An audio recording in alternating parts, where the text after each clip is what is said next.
जय हिंद साथियों, इस वक्त मैं सगौरा पुल पर, और सगौरा पुल जिस लोकेशन बना है, इस सगौरा का एक पुराना इतिहास रहा है, क्योंकि अशोक के पीरियड का यहाँ पर एक ताम्रपत्र मिला है। ताम्रपत्र कई इलाहाबाद और गोरखपुर विश्वविद्यालय के लोगों ने इसे वेरीफाई किया है कि वो ताम्रपत्र जो था उस समय जब अकाल पड़ता था उसी से गेहूं को लोग प्रजा में वितरण करते थे। और सगौरा का वैसे पुराना इतिहास रहा है। और आज देखा जाए तो सगौरा पर पूरे कचरांचल को कौड़ीराम जो 29 नेशनल हाईवे है जोड़ने के लिए एक पक्का पुल का निर्माण जरूर हुआ है। और यहाँ पर जस्ट सामने आमी नदी आती है, और आमी नदी जैसे राप्ती नदी में मिलती है, राप्ती नदी के जल को दूषित कर जाती है।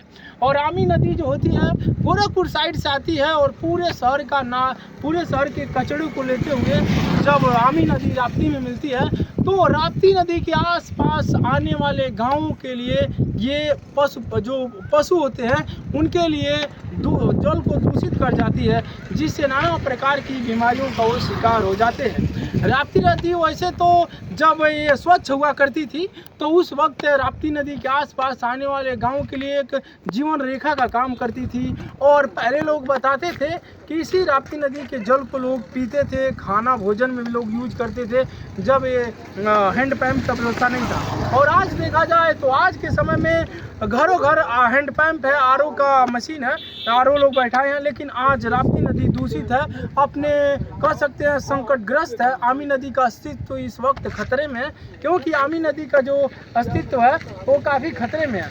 आमी नदी का देखा जाए तो आमी नदी जब राप्ती नदी में मिल जाती है तो तमाम प्रकार के जो मच्छर हैं, बहुत नाना प्रकार की बीमारियां हैं, लोगों को ग्रसित करती है, जिसके कारण उनको फाइनेंशियल एफर्ट उठाना पड़ता है। जब बीमारियां आएंगी, बीमारियां से लड़ने के लिए आपको पैसे भी खर्च होंगे, तो ये सरकार जो पॉलिसी बनाती है, जो बहुत सारी फैक्ट्रियाँ होती हैं वो नदी में वैसे नहीं मिला सकती, उसको रिफाइन करके नदियों में मिलाया जाना चाहिए, लेकिन वैसे ही नदियों में मिला दिया जाता है दूषित पानी को। और उधर दिखाइए अगर दिख पाता है तो आमी नदी वहीं पर मिलती है और राप्ती नदी के जल को दूषित कर जाती है।